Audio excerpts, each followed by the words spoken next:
ఏపీలో రైతులకు అదనపు ఆదాయం సమకూర్చేలా ప్రభుత్వం చర్యలు చేపట్టింది. ఇందుకు అనుగుణంగా పారిశ్రామికీకరణ జరగాలని, ఆ దిశగా పెట్టుబడులు ఆకర్షించేలా చర్యలు చేపట్టాలని సీఎం చంద్రబాబు అధికారుల్ని ఆదేశించారు. 19వ రాష్ట్ర స్థాయి పెట్టుబడుల ప్రోత్సాహక బోర్డు సమావేశంలో కీలక నిర్ణయాలు తీసుకున్నారు. ఏపీలో సంపద సృష్టించడమే లక్ష్యంగా కూటమి ప్రభుత్వం ముందుకు సాగుతోంది. అమరావతిలోని సచివాలయంలో 19వ రాష్ట్ర స్థాయి పెట్టుబడుల ప్రోత్సాహక బోర్డు సమావేశం ముఖ్యమంత్రి చంద్రబాబు అధ్యక్షతన జరిగింది. ఈ సమావేశంలో మొత్తం 11 ప్రాజెక్టులకు సంబంధించి 9,076.11 కోట్ల పెట్టుబడులకు ఆమోదం తెలిపారు. దీంతో 10,531 ఉద్యోగాలు రాష్ట్రానికి రానున్నాయి.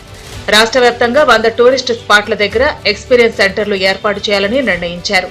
పోలవరం, దిండి, గండికోట, కంబం చెరువు, లంబసింగి లాంటి ప్రాంతాలను ఆకర్షణీయంగా తీర్చిదిద్దాలన్నారు. లంబసింగి, అరకు సమీపంలో రిసార్ట్ ఏర్పాటుకు జిందాల్ సంస్థ ఆసక్తి చూపిస్తోంది. ఏటికొప్పాక, కొండపల్లి, ధర్మవరం, మంగళగిరి, ఉప్పాడ, పొందూరు కళారూపాల్ని కూడా తీర్చిదిద్దాలని నిర్ణయించారు. ఇందుకోసం వివిధ శాఖలు సమన్వయంతో పనిచేయాలన్నారు. కుప్పంలో కంగుంది కోట, చిత్తూరు జిల్లాలో ఎలిఫెంట్ సఫారీ వంటివి అభివృద్ధి చేయాలని నిర్ణయించారు. పర్యాటక రంగం నుంచి జీఎస్టీపీకి వాటా పెరిగేలా చూడాలని సీఎం తెలిపారు.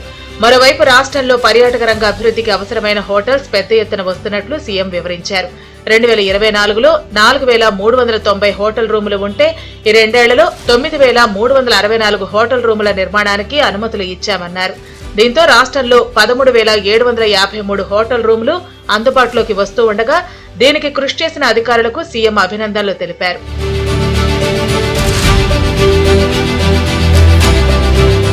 రెన్యూవబుల్ ఎనర్జీ విస్తృతం కావడంతో సోలార్ సెల్స్ తయారీ పరిశ్రమలను ఆహ్వానించాలని అధికారులకు సీఎం చంద్రబాబు స్పష్టం చేశారు. సోలార్ సెల్స్ లో ఏపీ అగ్రగామిగా నిలవాలన్నారు.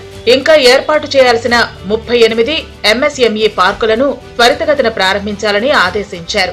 రైల్వే టెర్మినల్స్ కు ఎంఎస్ఎంఈ పార్కులను ఇంటిగ్రేట్ చేయాలన్నారు. లాజిస్టిక్స్ యూనివర్సిటీ, స్కిల్ డెవలప్మెంట్ సెంటర్లతో యువతకు ప్రయోజనం కలిగేలా చర్యలు తీసుకోవాలన్నారు. రాష్ట్రంలో కొత్తగా ఏర్పాటయ్యే పరిశ్రమలకు గ్రీన్ ఎనర్జీ వినియోగించేలా చూడాలన్నారు.